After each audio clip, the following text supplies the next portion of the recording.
Sungguh-sungguh Allah sangat ridho ketika seorang hamba itu makan ketika sesuap nasi dia muji Allah, ketika minum seteguk nasi dia muji Allah. Itu kalau orang diridhoni Allah itu wali betul. Itu untuk jadi wali itu gampang, kamu makan ridho, kamu nginjak buminya Allah ridho seneng, kamu hidup keseharian aman seneng. Nah ini supaya sampean kita semua ngaji betapa panduan Rasulullah untuk menggapai ridho Allah itu banyak yang keseharian sekali. Saking kesehariannya banyak dalam hadis dan itu sahih. Nabi menyebut hal-hal yang keseharian. Hatta matas alu fi fimroatika, kamu punya uang kemudian istri kamu bisa makan itu ibadah. Bahkan sebagian ibadah itu dicontohkan Nabi yang akhirnya diprotes sahabat, yaitu wafi buti ahadikum sodakoh, kamu menggauli istri kamu itu ya sodakoh. Sampai sahabat bilang yang benar ya Rasulullah, ayati ahaduna syahwatahu wa huwa lahu ajrun, masa urusan biologis urusan syahwat kemudian dia dapat pahala. Nabi menjawab alai salawadu aha fi haramin akana alaihi wisrun, bagaimana kalau dia meletakkan ke yang tidak benar itu kan dosa. Nah hal-hal seperti ini yang saya ingin teman-teman semua, saya juga agak ingin ngaji demi anda juga agak ingin. Itu dosa sekali ngaji kok pesanan kelompok tertentu itu nggak boleh. Islam itu untuk semua, jadi ya cuma karena di depan saya jenengan ya seakan-akan jenengan korbannya. Itu ada ilmunya dalam usul fikih itu. Jadi orang itu harus ngaji usul fikih. Nama yang disebut, mungkin Mas Sufyan masih ingat zaman ngaji usul fikih, nama yang disebut itu tidak jaminan sebagai prioritas perintah. Jadi misalnya gini, kebetulan yang di depan Nabi itu Abu Dzar, Nabi ya bilang ya Abu Dzarin ini uhibbuka misalnya, atau ya Mu'ad ini uhibbuka, atau ya Abu Hurairah ini uhibbuka misalnya. Banyaklah riwayat yang Nabi nyebut ya Abu Dzarin, ya Mu'ad, ya Abu Hurairah. Kemudian misalnya Nabi meneruskan khitab, ini uhibbuka, saya mencintai kamu, fakul dubur sholatin, atau sebagian riwayat disebut fala tada'anna dubura kulli sholatin Allahumma inni ala dzikrika wa syukrika wa husni ibadatik. Saya mencintai kamu, siapa saja, Mu'ad bisa, Abu Dzar bisa siapa, saya mencintai kamu, mohon kalau habis sholat kamu jangan lupa wiridan Allahumma inni ala dzikrika wa syukrika wa husni ibadatik. Ya Allah tolong kami permudah supaya mudah ingat engkau. Anda tidak bisa mentang-mentang wong nama saya Parmin, nama saya Purnomo, itu yang diperintahkan Mu'ad misalnya. Jadi yang disebut satu tapi khitab itu untuk siapa saja.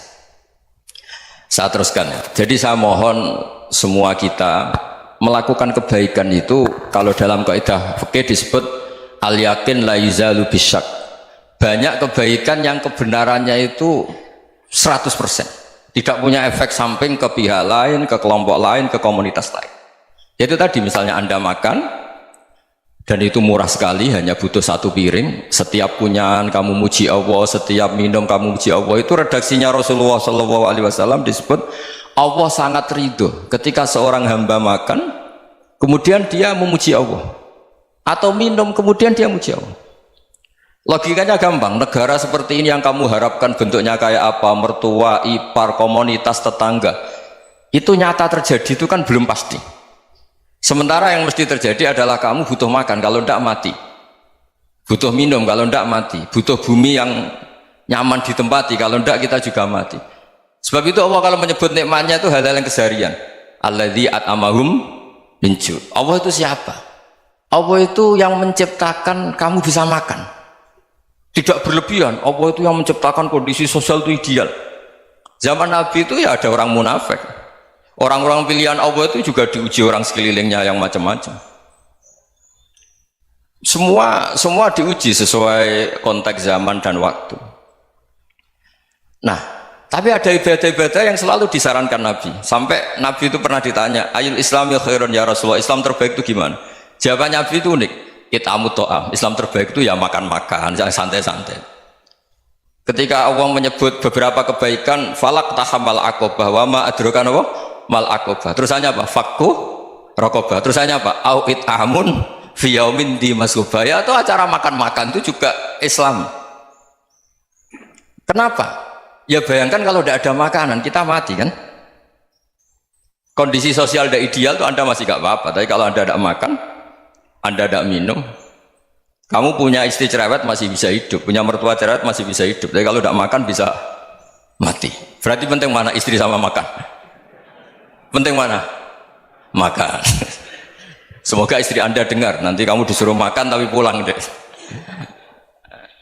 Itu kalau dibahasakan makan masih memahami. Penting mana nasi satu piring dengan istri? Nggak ada nasi mati, nggak ada istri belum mati. Penting mana? Ya, gak berani jawab kan? Nah, ternyata Anda ada garang kan di depan istri. Jadi saya mohonlah, mungkin Mas Sufyan Sauri tadi yang bisa bantulah teman-teman tuh ngaji yang keseharian saja. Karena kita nyari ridha Allah itu berdasar firman Allah, dan firman Allah itu menyebut keseharian tuh riang gampang. Yaitu tadi misalnya wa min ayatihi manamukum bil laili wan nahar. Termasuk ayat-ayat Allah itu kamu tidur. Maka dulu itu ada guyonan, ada tokoh Mu'tazilah, kelompok dalam Islam yang berpikir manusia itu bisa menentukan ikhtiarnya sendiri. Karena saya bisa duduk, ingin berdiri, berdiri. Karena kelompok ini nggak terima kalau semua kehendak Allah, nanti bagaimana kalau semua kehendak Allah kok ada hisab ya, ada sanksi. Lucunya itu dia akhirnya, ini cerita ya, mencintai seorang perempuan cantik sekali. Dan itu dia menjadi ahli sunnah itu oleh hal-hal yang sepele. Karena istrinya cantik, ya namanya suami istri hubungan intim. Terus ditanya, Mas masih ingin lagi? Masih. Silahkan diulang lagi. Wah ya tidak bisa. Katanya manusia bisa menentukan yang diinginkan. Itu tobat itu. Itu nggak bisa ditobatkan Mas Sufyan Ats-Tsauri. Orang cantik yang mudah nobatkan orang itu orang cantik. Segampang itu.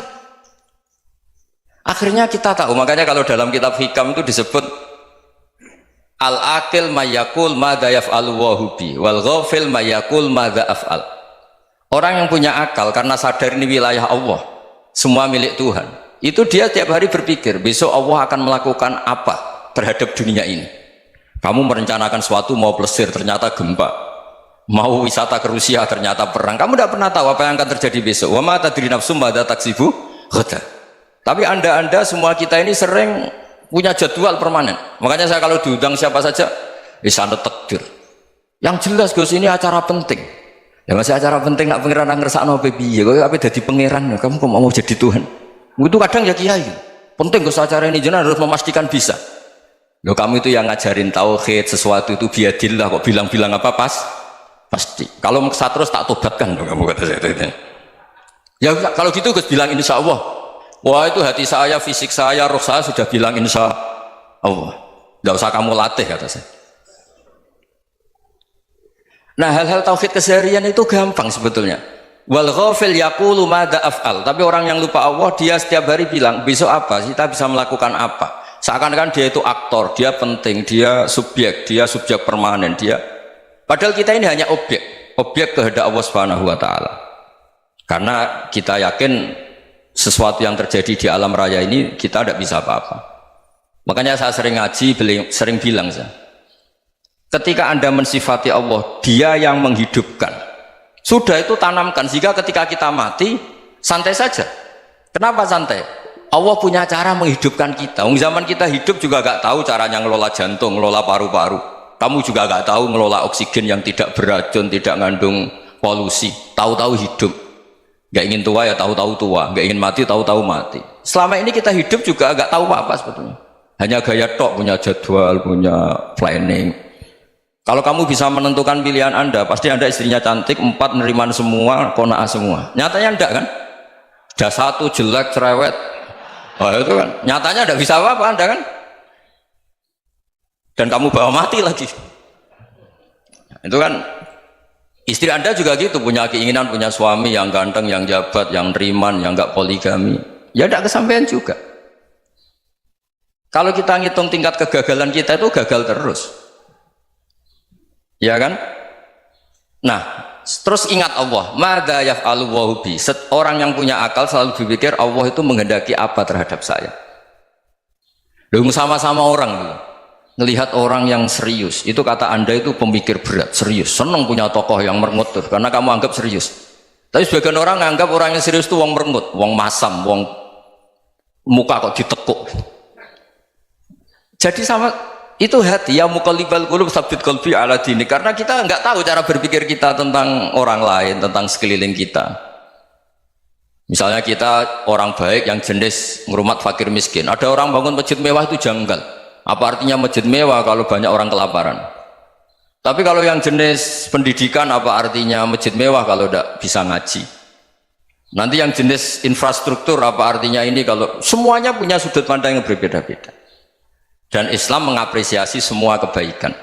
Tapi katakan semua kebaikan itu adalah kehendak Allah Subhanahu wa taala. Karena apapun baik Anda itu pakai fasilitas yang diberikan oleh Allah Subhanahu wa taala. Sehingga ini yang disebut qulillah tsumma darhum fi khawdihim yal'abun. Ya, kembali tadi ke tema-tema bahwa keseharian Anda ini sudah Islami. Saat Anda tidak bisa melakukan apa saja. Saya sering ada jenazah, biasanya kalau tetangga meninggal saya sering disuruh ngelepas.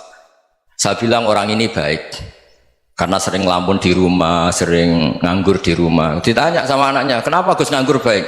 Ya kalau dia nganggur artinya juga agak berbuat sesuatu yang maksiat kan? Ya kan? Orang nganggur di rumahnya ya tidak bunuh orang, tidak maling, tidak korupsi, ya namanya nganggur di rumah. Lah cuma istri cara pandang nganggur gak menghasilkan uang itu. Tapi juga gak menghasilkan kriminal kan? Jadi sebenarnya Islam itu cara, makanya kalau sampai ngaji usul fikih itu ada kitab usul fikih namanya Lubul Usul, itu terkenal sekali di pesantren itu. Itu kalau ngapresiasi keseharian itu luar biasa. Izma min mubahin illa wa yatahaqqaqu bihi tarku haramimma. Karena keseharian yang mubah saat Anda lakukan itu ada kehebatan yang luar biasa, yaitu meninggalkan haram. Makanya dulu banyak orang-orang alim ketemu temannya itu guyon sampai semalaman. Itu biasanya yang semangat Islam itu kiai kok tidak tahajud, kiai kok tidak witir. Orang yang sedang mapan uangnya banyak, malam itu tidak kelayaban itu sudah luar biasa. Melawan nafsu supaya tidak maksiat itu sudah luar biasa. Supaya lupa guyon sama temannya semalaman sampai subuh. Gejolak-gejolokan ngenang zaman miskin, zaman kuliah nggak jelas, zaman apa. Melihatnya jangan tarkut tahajud. Seperti ini meninggalkan tahajud, tapi meninggalkannya ini talkul muharramat. Jadi kayak apa hebatnya? Sehingga Imam Ghazali punya riwayat yang agak unik. Hatta takuna ibadatu akhiri hadil ummah iku an-naum. Sehingga suatu saat ibadah terbaik umat ini itu tidur. Itu kan riwayat kontroversi. Ketika Imam Ghazali tanya, kenapa iya? Kenapa kamu mulai keluar dari rumah itu sudah banyak maksiat? Melihat perempuan yang enggak mahram, melihat fenomena. Tapi kalau kamu tidur itu enggak melihat apa-apa. Tapi juga kamu jangan menganggap tidur itu ibadah betul. Saatnya melakukan fardhu ain malah masih tidur. Tapi itu sudut pandang yang menjadikan kita Islam itu gampang. Jadi saat Anda tidak bisa aktivitas apa-apa, misalnya ada beberapa orang yang lumpuh. Lumpuh itu memang nggak bisa Jumatan, nggak bisa ibadah, tapi dia juga nggak bisa maksiat. Tidur itu memang Anda saat itu tidak bisa tahajud, tidak bisa witir, tapi saat itu ada zina, ada maling, tidak gosipkan orang, tidak bully orang, tidak menanamkan kebencian, tidak hasud. Sehingga tidur menurut Allah Ta'ala wa min ayatihi manamukum billaili apa?